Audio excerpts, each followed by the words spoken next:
What is up, everybody? Welcome back to the Thinking Market. Today, we're gonna try something new.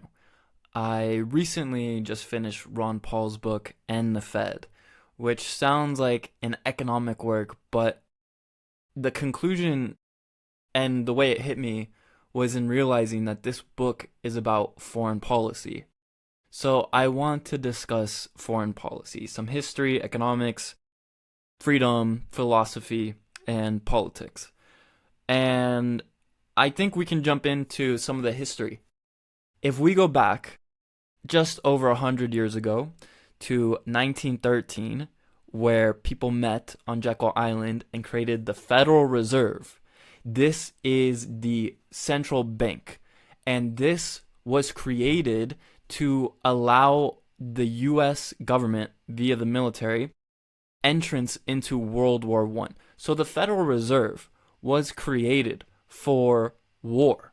Then we have World War II, and out of World War II, the Bretton Woods Agreement, which is the idea that we're going to go not just on the... Okay, so basically, in 1913, we kind of went off the gold standard, and we're saying we have a central bank, so we have this quasi-fiat money. Then World War II, after World War II, the Bretton Woods Agreement, that the dollar is going to be the world reserve currency. And we started printing all this money. People got skeptical. They sent ships, like from France, submarines, to check out if we had gold in Fort Knox and in our reserves.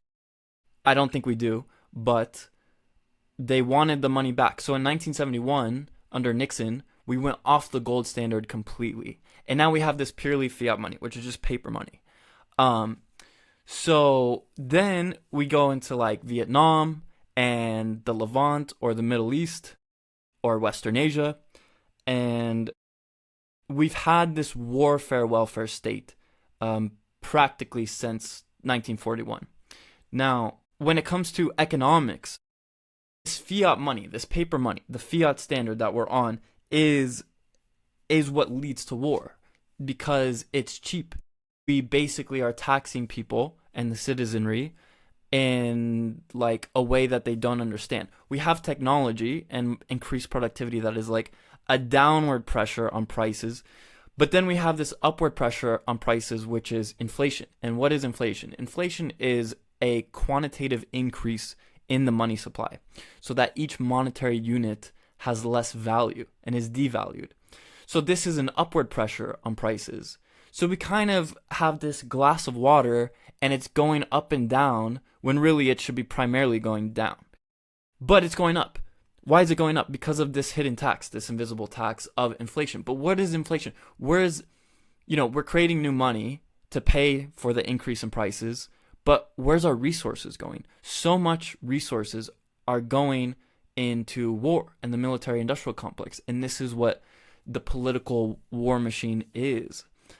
People making money off wars and selling guns.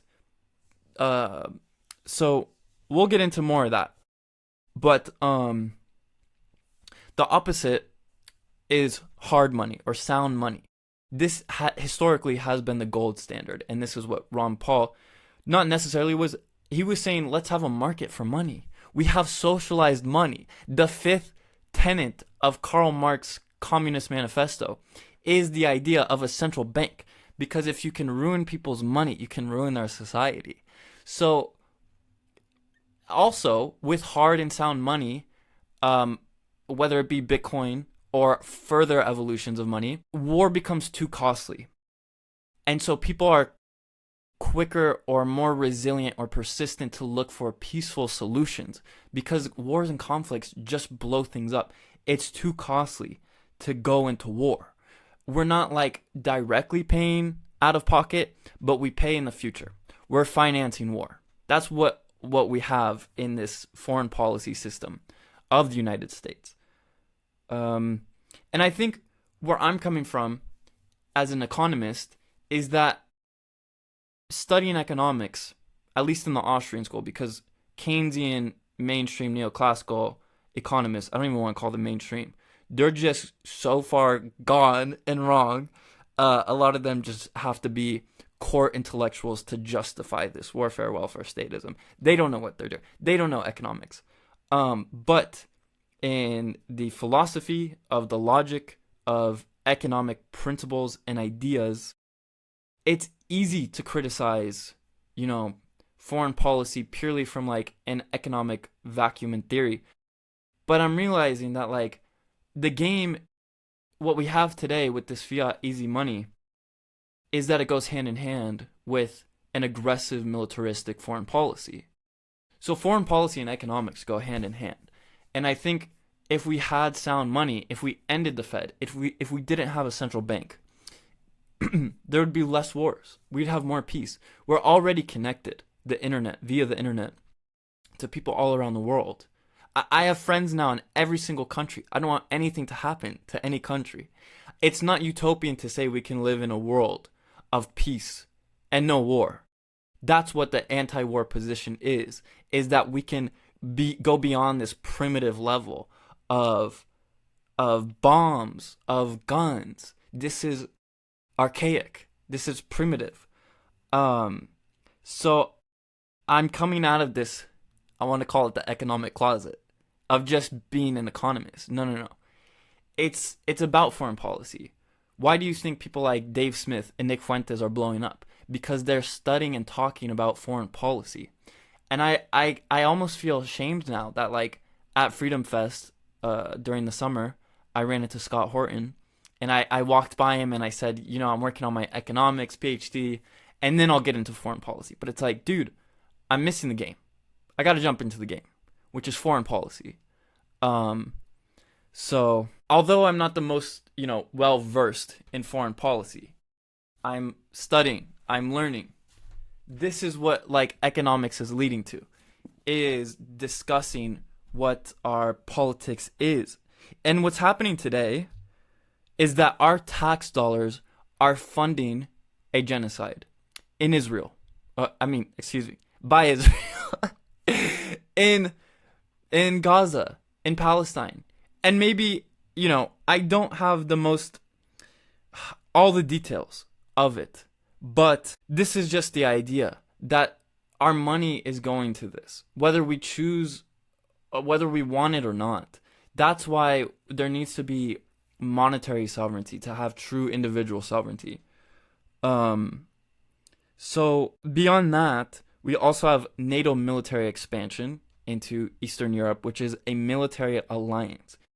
And what do militaries do? If you have a standing military, what is their use? It's for war. That's why the Department of Defense was formerly the Department of War, and now, accurately, they changed the name back to a Department of War.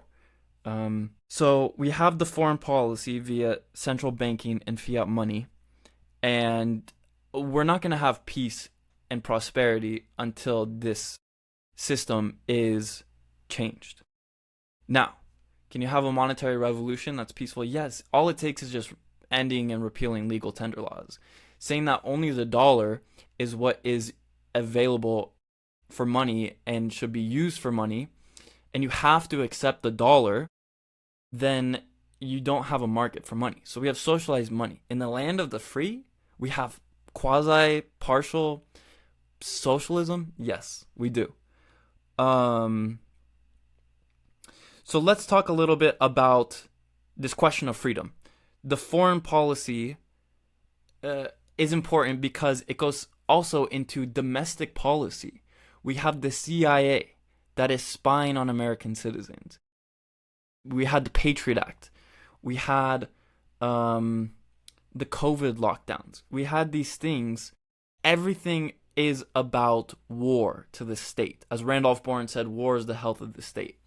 So everything needs to be a war, whether it's a war on poverty, a war on drugs, a war on terrorism, a war on domestic terrorism, a war on a virus, whatever can justify state expansion, which is a trade-off to our liberties. We're losing liberties. We're losing freedoms, like all the time, every day, through the regulationary interventionist state. That's what's going on today. And we have these psyops. We have menticide. Think about in school. It's really like an ideological battle. But it's like, think about public education. We spend weeks, if not months, reading one book. Why the fuck does every kid have to read the same book? And then, why are we wasting so much time on one book? I get it. This book is a question of morality. It's a philosophical piece. What is right? What is wrong? You know what I mean? Okay, and then what? And then what? What else are we learning? Why don't we ever learn about foreign policy in public education? That's right, because they want you to be ignorant about foreign policy. They don't want you to know about the welfare warfare state. They don't want you to know about what's going on in the Middle East or the Levant. They don't want you to know these things. They want you to be ignorant about these things. That's why it's so important to educate yourself. As difficult as it is. I heard Dave Smith when he was discussing with Nick Fuentes that if you just read one book on foreign policy, probably a Scott Horton book, you'll be in the 1% or the 99 percentile. I don't know how that percentile thing works, but you'll be in the top 1% because this ironic term of the expert class, they're not even experts. Like, this is a joke. Like, even a degree is becoming meaningless. Like, one of the best commentators on foreign policy is literally a comedian. You know what I mean? They're streamers now. You're not going to get foreign policy information watching this corporate news networks. It really has to be the hard, heavy lifting mentally of reading not just any book, but the right books. And I think that's when it becomes like intuitive about whether this is some agitprop or whether it's factual and truthful things.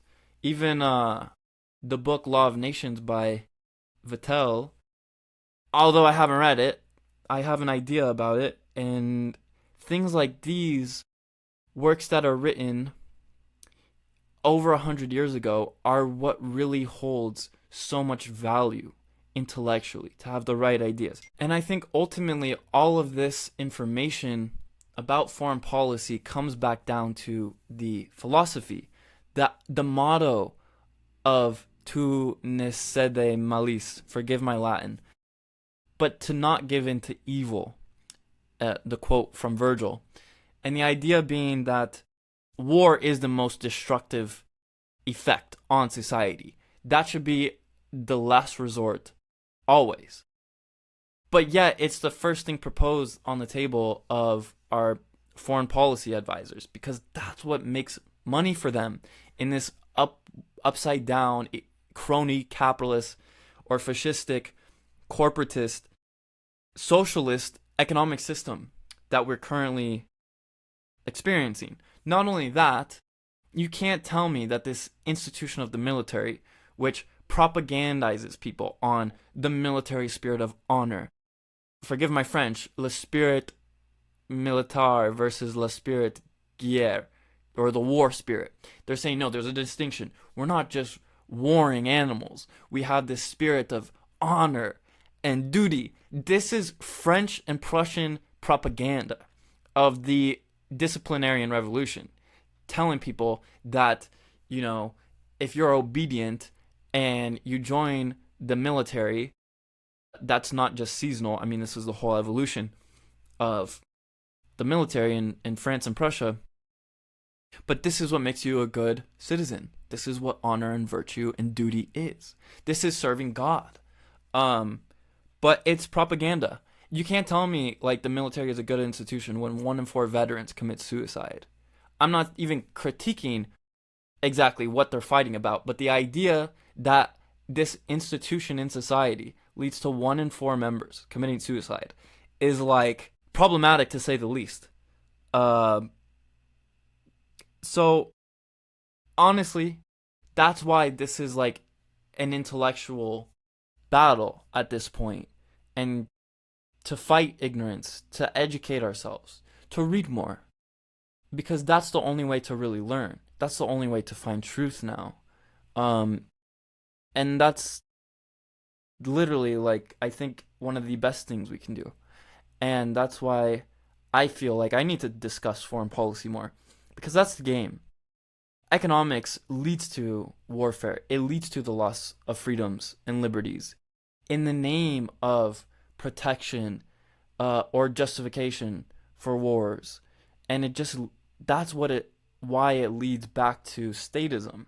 So that's ultimately why I'm realizing in my development, I need to learn more and discuss more about foreign policy and contemporary political issues, and keeping this anti-war spirit alive in the way that I can.